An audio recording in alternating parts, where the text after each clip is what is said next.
Hi everyone, इस Aniket here. आज मैं इतने कॉन्फिडेंस से कह रहा हूँ कि सारे मूविंग एवरेजेस स्कैम है। ये मैं कहीं पढ़ के या सुन के नहीं कह रहा हूँ, ये मेरे 3 साल के एक्सपीरियंस से कह रहा हूँ। बिलीव मी, जितना भी आपको चूरन बेचा गया है, यूज़ 9 EM में, 20 EM में, 50 EM में, डजेंट मैटर विच EM में, ये श्योर शॉट है। आपने अब तक एक्सपीरियंस कर लिया होगा कि आप उसको मार्केट में यूज़ करने जाओ, आपका लॉसेस होना 100% श्योर है, अगर आप बिगनर हो या विद 1 ईयर एक्सपीरियंस। इसका रीज़न मूविंग एवरेजेस में नहीं है, ना ही उसका कोई फॉल्ट है। हमें बोला तो जाता है कि use XYZ moving average, but सबसे बड़ी दिक्कत यह है कि हम लोगों को पता नहीं होता है कि यूज़ कब करना है। हमें लगता है कि मूविंग एवरेज यूज़ कर लो, अरे उसने दिखाया था ऐसे ऐसे हो रहा है, रिजल्ट मिल रहा है, बट द प्रॉब्लम इज़ उसे स्पेसिफिक जगह पे यूज़ किया जाता है। फॉर एग्जांपल ये चार्ट देख लीजिए आप, यहाँ पे कौन सा मूविंग एवरेज आपको रिजल्ट देने वाला है, आप लगा लीजिए। आपका जो भी आपने सुना होगा मूविंग एवरेज 9, 20, 5, विच एवर। सबसे बड़ा दिक्कत यह है कि मेजॉरिटी ऑफ लोगों को मार्केट स्ट्रक्चर पता नहीं है, और जो लोग प्रोफेशनली मूविंग एवरेज को ट्रेड करते हैं वो झूठ नहीं बोलते, वो एक्चुअली ट्रेड करते हैं। उनको पता होता है कि ट्रेड कहाँ करना है। तो रैदर देन फोकसिंग कि कौन सा मूविंग एवरेजेस अच्छा है, हमें फोकस करना चाहिए कि मूविंग एवरेज यूज़ कहाँ करना है। भाई अगर आप ये समझ गए ना, आपका 90% प्रॉब्लम सॉल्व हो जाएगा। आप बाद में कुछ भी चूज़ कर लो, 9 मूविंग एवरेज ले लो, 15 ले लो, एवरीथिंग वर्क्स। बट प्रॉब्लम ये है कि यूज़ करने वाले को पता होना चाहिए करना कहाँ पे। आप ब्लाइंडली उसे यूज़ नहीं कर सकते हर जगह। फॉर एग्जाम्पल, सबसे पहले तो एक ट्रेडर को कोई भी इंडिकेटर यूज़ करने से पहले मार्केट स्ट्रक्चर समझ में आना चाहिए, देखते कि समझ में आना चाहिए। भाई ये मैं 3 साल के एक्सपीरियंस से बोल रहा हूँ। फॉर एग्जाम्पल, मार्केट शुरू हो गया यहाँ पे, अगर कहीं यहाँ पे मार्केट है, तो भाई ये जो सबसे बड़ी चीज़ है आपको दिखाई दे रही है, ये बहुत ज़्यादा स्ट्रॉन्ग सपोर्ट जोन है। इसे ब्रेक करना बहुत मुश्किल है क्योंकि ऑडी मार्केट ने फेल किया है। और यहाँ देख रहे हो ऊपर, इधर ये जब रिवर्स गया यहाँ से भी फेल हो गया। अब जब यहाँ पे अटकता है ना भाई, इसको आपको मैं ये नहीं बोल रहा हूँ कि बैक टेस्टिंग में दिख रहा है कि साइडवेज है, नहीं। आप प्रेडिक्ट कर सकते हैं, कुछ लॉजिक्स होते हैं जो इंडिकेट करता है कि मार्केट यहाँ फंस सकता है, प्रोबेबिलिटी है। तो भाई जब यहाँ पे कहीं हो आप कोई मूविंग एवरेज यूज़ कर लो, चांसेस है कि आपको लॉस ही मिलने वाला है। तो बेस्ट क्या कर सकते हैं आप, उस मार्केट को फॉलो करो भाई। ये जो पावरफुल जोन्स है, इसे एक बार ब्रेक होने दो, चाहे थोड़े ट्रेड चले जाए फर्क नहीं पड़ेगा, ऊपर जाने दो नीचे जाने दो। यहाँ पे देखो सारे मूविंग एवरेज आपको लेने ही वाले हैं। लेकिन जैसे ही ये टाइम के बाद कहीं ब्रेक होता है, फॉर एग्जांपल यहाँ दिख रहा है भाई, आपका कोई फेवरेट मूविंग एवरेज लगा लो आप, मैं गारंटी दे रहा हूँ आपको। अगर 5 अपॉर्चुनिटी आएगी ना, उसमें 3-4 अपॉर्चुनिटी 20 EMA को भी आएगी, 9 EMA को आएगी, कौन सी भी EMA को आ जाएगी। फॉर एग्जाम्पल मैं यहाँ पे लगाया हूँ 20 मूविंग एवरेज, जो मेरा फेवरेट है।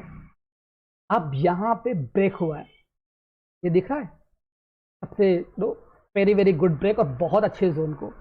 अब यहाँ पे आपको पुल बैक वेट करना है, और मूविंग एवरेज यूज ही किया जाता है पुल बैक के लिए, या बिल्डअप अगर ब्रेक कर रहा है तो देखिए ऊपर आ गया यहाँ पे। अब ये मूविंग एवरेज के पास आ गया।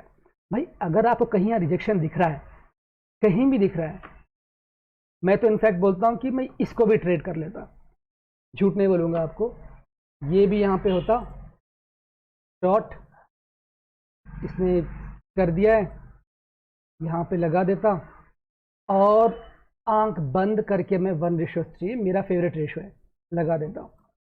आया नहीं आया, ओके, लॉस।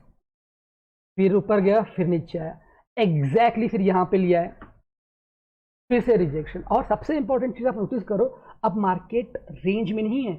अगर ये जो दिख रहा है आपको, अगर यहाँ कहीं आ जाता, फिर मुझे कहीं अपॉर्चुनिटी देता, मैं ट्रेड नहीं करता। भाई ये एक्सपीरियंस की बात है, कॉमन सेंस की भी बात है।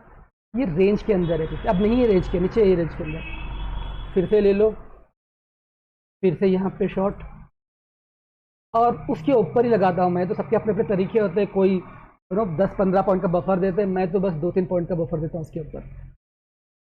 ये लगा दो, 1:3 एटलीस्ट लेता हूँ मैं।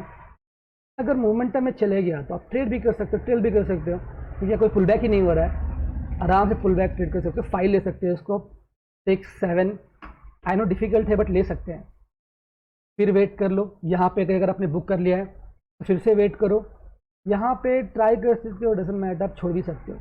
यहाँ पे आ गया, फिर से परफेक्ट पुल बैक ईएमए के ऊपर।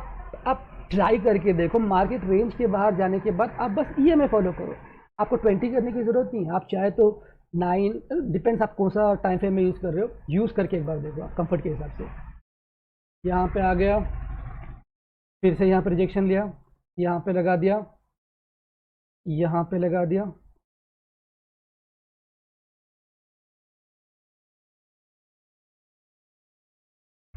ये अपना एसएल, ये 1:3 फिर से आराम से।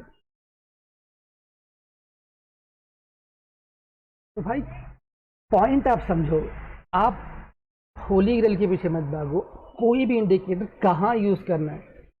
मैं बता रहा हूँ 9 ईएमए वाले भी करोड़ों में कमा रहे हैं, 20 ईएमए वाले भी करोड़ों में कमा रहे हैं, 50 वाले भी कमा रहे हैं। बस आपका फोकस, ये मैं 3 साल के एक्सपीरियंस से कह रहा हूँ कि कहाँ यूज़ करना है। भाई मैं भी बहुत मूविंग एवरेज यूज़ कर चुका था पहले, और बहुत छोड़ भी दिया था बीच में मैं, फिर समझ में आया कि इसका पर्पस क्या और कितना यूज़फुल होता है, बहुत अच्छे एंट्रीज देता है। ये चला गया, आप फिर से देखिए, यहाँ पे कोई रेंज नहीं है, ऊपर अच्छे से पुल बैक हो रहा है, अच्छे से जोन में जा रहा है। अब बस वेट करो ना, आपको पता है कि कोई जोन में नहीं है। यहाँ पे आ गया, अब फिर यहाँ पे ले सकते हो एंट्री, यहाँ पे पुल बैक हो गया, फिर यहाँ पे आ गया, यहाँ पे ले सकते हो आप एंट्री, या फिर कहीं ऊपर से फिर से आके यहाँ टकरा रहा है, आप यहाँ पे फिर से एंट्री ले सकते हो, या फिर से यहाँ पे जा रहा है, अब यहाँ पे एक आपको एंट्री मिलेगी। ये बहुत बढ़िया एंट्री है, बहुत अच्छी एंट्री है, आपको दिखाता हूँ एंट्री में। अब मुझे पसंद नहीं कि सिर्फ अच्छे एंट्रीज दिखाए और बोले कि देख लो रिजल्ट क्या है। ये लाइव मार्केट में बेस्ट एंट्री मिलती थी आपको, फेल हुआ अलग बात है, बट आंख बंद करके ऐसे एंट्रीज लेना चाहिए। ये दिख रहा है आपको, परफेक्ट एंट्री। परफेक्ट एंट्री क्यों है? मार्केट अच्छे से गिरा, अच्छे से पुल बैक लिया और रिजेक्शन लिया है यहाँ पे 20 मूविंग एवरेज के ऊपर, और कोई जोन में मार्केट नहीं है। आपको बस कोई भी मूविंग एवरेज यूज़ कर लो, एक ही चीज़ याद रखो कि उसे कहाँ यूज़ करना है, उसे जोन में यूज़ नहीं करना है। अब ये जोन कैसे फाइंड आउट करते हैं, बहुत वीडियोस है, बहुत लोगों के वीडियोस है, और आप मार्केट में अगर 6 महीने तो आप भी समझ जाओगे, बहुत सिंपल होते हैं। हाई लो देख लो, अगर कहीं अटक गया है तो जब तक अटका है उसको ट्रेड मत करो, कहीं भी चले जाओ। ये सिंपल फंडा होता है। तो इसीलिए मेरा ये सिंपल बोलना है कि use moving averages only when there is a clear breakout of some range, और मार्केट ऑलरेडी बहुत ट्रेंड किया है, पुल बैक ले रहा है और आपके मूविंग एवरेज में आ रहा है, तो गो फॉर इट।